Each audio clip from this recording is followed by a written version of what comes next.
Good afternoon students. आज हम करेंगे पहले हम जॉइंट्स के बारे में पढ़ रहे थे। हमने बॉल एंड सॉकेट ज्वाइन कर लिया एंड हिंज ज्वाइन कर लिया। ठीक है, हिंज जॉइंट्स कहाँ प्रेजेंट होता है? In our elbow and in our नी।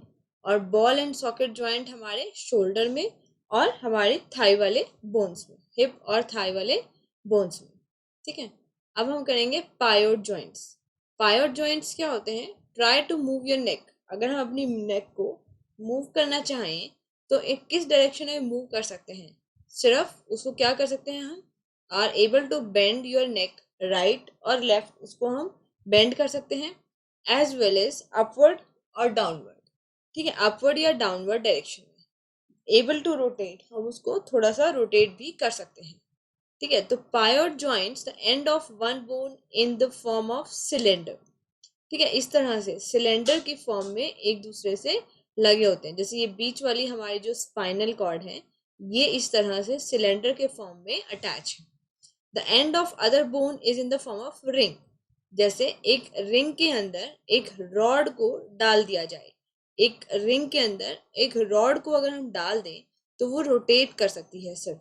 ठीक है, मतलब अपनी डायरेक्शन नहीं चेंज कर सकती, सिर्फ रोटेट कर सकती है। The end of the other bone is in the form of ring. ठीक है, दूसरी जो ये वाली रिंग और ये cylinder, the cylinder fits into the ring. जो सिलेंडर है वो रिंग के अंदर फिट होता है। ये सिलेंडर क्या है? सिलेंडर है हमारी स्पाइनल कॉर्ड। ठीक है, जो हमारी वर्टिब्रा है ये है हमारी सिलेंडर। और ये रिंग क्या है हमारी? That is our chest bone और we can say neck bones. और ring rotate around the cylinder. ये जो रिंग है ये सिलेंडर के चारों तरफ घूमती है। उसी वजह से हम अपने जो और हमारी जो स्पाइनल कॉर्ड है, जो वर्टिब्रा है, वो फ्लेक्सिबल है। इसीलिए हम अपनी नेक को मूव कर सकते हैं। तो हमारी नेक में कौन सी जॉइंट्स प्रेजेंट होते हैं? पायोड जॉइंट्स, जहां पर एक रिंग जो है एक सिलेंडर के अंदर फिट होती है। Now the gliding joints. This kind of joint allow bones to glide over one another and provide a slight movement. Kind of joint allow bones to glide over one another and provide a slight movement. इसमें क्या होता है? Joint allow the bone, मतलब एक दूसरे पर फिसलने लगाती है। ठीक है, और थोड़ा स्लाइट मूवमेंट करती है। These bones have flat and. इनके एंड्स जो होते हैं वो फ्लैट होते हैं, क्योंकि जैसे आप अपने हाथ में अपने दोनों हाथों को ऐसे करके अगर हम मसलेंगे तो वो क्या कर रहे हैं? एक दूसरे पे स्लाइड कर रहे हैं, और स्लाइड करने की वजह से वो इजीली मूव कर सकते हैं साइड टू साइड। ठीक है, as well as back and forth. तो हमारे जो एंकल हैं और जो हमारी रिस्ट है जहाँ पे हम वॉच पहनते हैं, वो वाले जॉइंट्स कौन से होते हैं? Gliding joints. और जो हमारी वर्टिब्रा, जो रीढ़ की हड्डी है, वहां पर छोटे छोटी बोन्स हैं, उन बोन्स के बीच में भी जो जॉइंट्स हैं वो ग्लाइडिंग जॉइंट्स हैं, जिसकी वजह से हम बेंड कर पाते हैं। Fixed joint. फिक्स्ड जॉइंट कौन से हैं? The bones of our head, हमारे हेड की बोन्स जिसे हमारे ब्रेन को प्रोटेक्ट करना है, वो फिक्स्ड जॉइंट है। दे कैन नॉट मूव, वो मूव नहीं कर सकते। सिमिलरली जो हमारा अपर जॉ है, मतलब जो हमारा नीचे वाला जॉ है, जो चिन वाला पोर्शन है, वो हिलता है, जो हम बोलते हैं, हम खाते हैं। लेकिन जो ऊपर वाला है वो फिक्स रहता है। ऊपर वाले लिप के वहां जो जॉ है वो फिक्स रहता है। तो इसका मतलब वो क्या है? Fix. And rest of the head are joint by. और हमारा जो हेड है, जितना भी जो ये नोज वाला पोर्शन है, आईज, ये पूरा स्कल जो है, ये मोस्टली इसका सिर्फ ये जॉ वाला पोर्शन को छोड़ के ये सारा का सारा क्या है? फिक्स्ड जॉइंट है यहाँ पर। ठीक है, तो अभी तक हमने क्या पढ़ा? Skeleton provide a framework to our body. Skeleton हमारी बॉडी को फ्रेमवर्क देता है।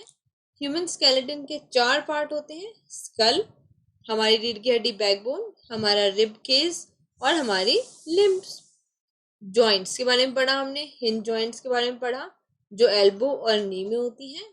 बॉल और सॉकेट जॉइंट्स के बारे में पढ़ा जो कि हमारे कहाँ होती है? शोल्डर में होती हैं।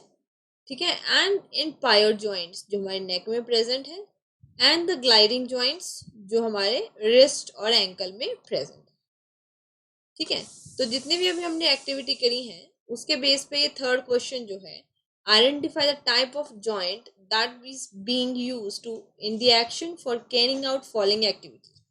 जब आप बकेट को उठाओगे, अपनी बकेट को उठाओगे, लिफ्ट करोगे, तो कौन सा जॉइंट आपका काम करेंगे वो आपको लिखने हैं। आप फुटबॉल किक करोगे तो कौन सा जॉइंट काम करेगा।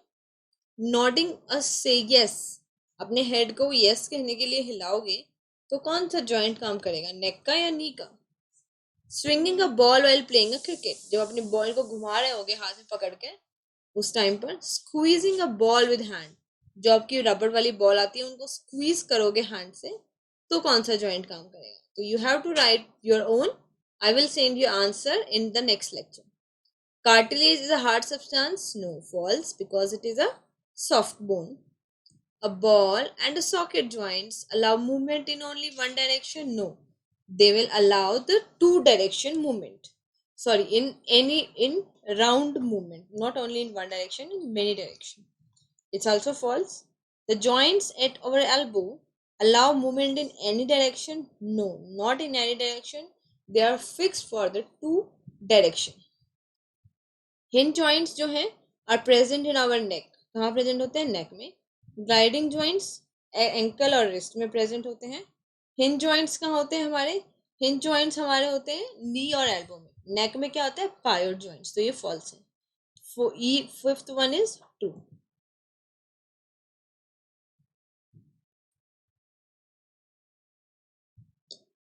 अब आते हैं movements of bone. Bones can not move themselves, मतलब वो अपने आप नहीं हिलती हैं, कुछ एफर्ट्स लगाने पड़ते हैं। और वो एफर्ट्स किसके थ्रू लगते हैं, इट इज द मसल्स, जो ये मसल्स हैं दैट मेक्स द बोन, जो कि बोन्स को मूव कराती हैं। And help in body movement, और बॉडी की हेल्प मूवमेंट में हेल्प करती हैं। सारी की सारी बोन्स जो हैं वो मसल्स के साथ अटैच हैं और इन्हीं मसल्स की वजह से हम अपनी बोन्स को हिला सकते हैं। ठीक है, और muscles are attach to the bone, ये मसल्स हैं।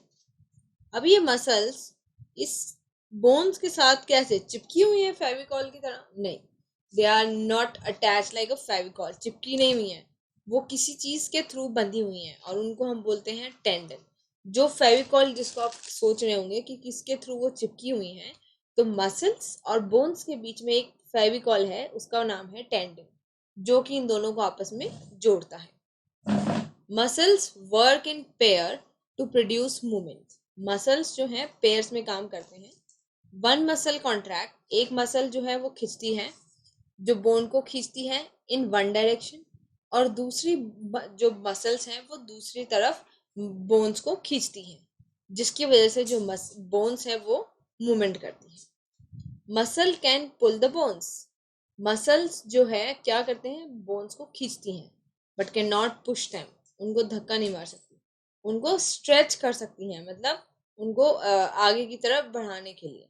Therefore muscle work in pairs to produce movement. तो हमेशा क्या होता है, जब भी कोई हमारी बॉडी में मूवमेंट होती है उस टाइम पर हमारी बॉडी में दो मसल्स काम करती हैं एक बोन को हिलाने के लिए। Let us see how our arms move, हमारी आर्म्स कैसे मूव करती हैं। मेक अ फिस्ट, आपने एक मुट्ठी बना ली, ठीक है, आप जब ये सुन रहे होंगे आप बनाएंगे ऐसे, ठीक है, with one hand, and try to move your lower arm up and down. और जैसे आप डंबल्स के साथ एक्सरसाइज करते हो ऐसे आप ट्राई करोगे अपनी मसल्स को अप एंड डाउन करने की। This movement of our arms occur due to contraction and relaxation. तो ये जो अपर ये ऐसे हो रहा है, ये हो रहा है कॉन्ट्रैक्शन और रिलैक्सेशन की वजह से। अभी क्या हो रहा है, ये वाली मसल कॉन्ट्रैक्ट हो गई है, भिज गई है, और ये रिलैक्स होके ये वाली जो ये ब्लू कलर वाली है ये रिलैक्स होके खिंच गई है। फिर आपने जब अपनी मसल्स को ऐसे हाथ मोड़ा, जब आपने अपना हाथ स्ट्रेच किया, सीधा किया, तो ये ऊपर वाली बोन अपनी ओरिजिनल शेप में लंबी हो गई है और ये सिकुड़ गई है, कॉन्ट्रैक्ट हो गई है। तो ऐसे ही कॉन्ट्रैक्ट और रिलैक्सेशन की वजह से क्या होता है, जो मसल्स हैं वो ऐसे मूव करती हैं। द मसल कॉल्ड फ्लेक्सोर, इन मसल्स को हम क्या बोलते हैं, flexor, contract and pull the tendon to bend a joint. तो एक जॉइंट को बेंड करने के लिए जो मसल्स हमें चाहिए होती हैं उनको हम बोलते हैं flexor. When it relaxes, the other muscle called extensor pulls another tendon to straighten the same joint. ठीक है, तो ये जो मसल थी जो कॉन्ट्रैक्ट हुई थी, ये पहले वाली मसल ये है फ्लेक्सोर, और जो दूसरी मसल है ये रिलैक्स है जो, वो है एक्सटेंसर। ठीक है, जो कि स्ट्रेट करने में जॉइंट को हेल्प करती है। Flexor and extension are the pair of muscles.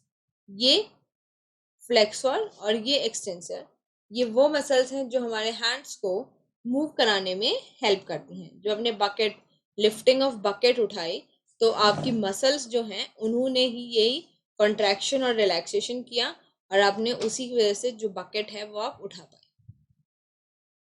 Now what is x-ray? It is possible to see the image of bone. क्या हम अपनी बोन्स को देख सकते हैं in a living being using radiation known as x-ray? Yes, it is possible. कैसे है? जो एक्सरे एक रेडिएशंस होती हैं, एक किरणें टाइप होती हैं, जिनके थ्रू हम अपने बोन्स को देख सकते हैं हमारी बॉडी के अंदर। You must have observed a doctor asking for x-ray image. जब भी कोई भी आपके मतलब कभी अभी तक अच्छा है अगर नहीं हुआ है तो, पर अगर कभी हुआ है या किसी और के आपने देखा है, फ्रैक्चर हो जाता है बोन्स के अंदर, बोन्स टूट जाती हैं, तो डॉक्टर क्या बोलता है?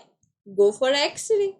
ठीक है, तो डॉक्टर क्या लेता है? एक्सरे, ताकि वो बोन्स में कोई भी अगर डैमेज हुआ है उसको वो देख सके। एक्सरे और स्पेशल रेज, एक्सरे जो है वो स्पेशल टाइप की रेज होती हैं, किरणें होती हैं, जो कि pass through the soft tissue but not through the bones.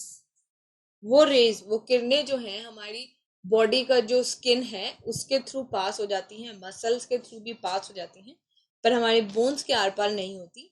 तो जब हमारी मसल्स के आर पार होके उनको क्या दिखाई देता है? बोन्स दिखाई देती हैं, तो वो बोन्स की फोटो खींच लेती हैं। Hence an image is created that reveals the nature of bones. तो इससे हमें अपनी बोन का नेचर पता लग जाता है। Bones are seen as white shapes against a black background. जब हम एक्सरे देखेंगे किसी का, आपके घर में किसी का भी एक्सरे रखा हो तो आप देख सकते हैं, तो उनके एक्सरे एक ब्लैक शीट पे होंगे, और जहां पर इस तरह का व्हाइट कलर की इमेज बनी होगी, greyish white. Do you know that X-ray are also used to detect crack in the metal and even at the airport for luggage inspection? जो एक्सरे मशीन है वहां पर कि जो आप देखते हैं ना कि जो एयरपोर्ट पे सामान का चेकिंग हो रही है, तो वो चेकिंग के लिए भी एक्सरे ही यूज करते हैं, ताकि पता लग सके कि बैग के अंदर क्या क्या सब लोग सामान लेके जा रहे हैं। World first functional prosthetic bone. Prosthetic मतलब नकली वाली बोन जो इन्वेंट हुई थी, वो एंशियंट इजिप्शियन ने करी थी। Prosthesis are the artificial device that are used to in place for missing और इंजर्ड बॉडी पार्ट। अगर कोई बॉडी पार्ट, कोई बोन खराब हो गई है, तो उसकी जगह हम इस बोन को यूज कर सकते हैं, और ये सबसे पहले एंशियंट इजिप्शियन ने बनाई थी। Wilhelm Conrad Roentgen, a German physicist, is credited with the accidental discovery of X-ray. X-ray की खोज किसने करी? विलहेल्म कॉनराड रोएंटिंगन, एक्सरे, और इनको इसके लिए नोबेल प्राइज भी मिला 1901 में, क्योंकि ये बहुत इंपॉर्टेंट चीज है कि अगर किसी के बोन्स में कोई दिक्कत है तो क्या बॉडी काट के तो उसके अंदर घुसेंगे नहीं, तो उसी से एक्सरे की हेल्प से ही हम ये बात पता लगा सकते हैं। तो इट्स ना वेरी नोबल वर्क, ये बहुत अच्छा काम उन्होंने किया। His research also include work on elasticity, उन्होंने वर्क किया हुआ है इलास्टिसिटी पे, कैपिलरी एक्शन ऑफ फ्लूइड पे, conduction of heat in crystal, absorption of heat by gas, कैसे जो गैसेस हैं वो हीट एब्जॉर्ब करती हैं। He took the first X-ray photograph of interior of metal object and of the bones in his wife's hand. उन्होंने सबसे पहले x ray से फोटोग्राफ किसका लिया? अपने इंटीरियर ऑफ मेटल ऑब्जेक्ट, कोई मेटल की बॉक्स के अंदर क्या क्या चीजें रखी हुई थी वो देखा, और अपने वाइफ की बोन्स का, वाइफ की हैंड के बोन्स का। ठीक है, और जो उन्होंने डिस्कवरी किया, आप बड़ी क्लास में हो जाओगे तो आप इनके बारे में पढ़ोगे। ठीक है, तो this is all about the movements in our body chapter and that's all. और आपको ये इसका ये थर्ड पार्ट करके और मुझे भेजना है, then I will send you answer. Okay, thank you.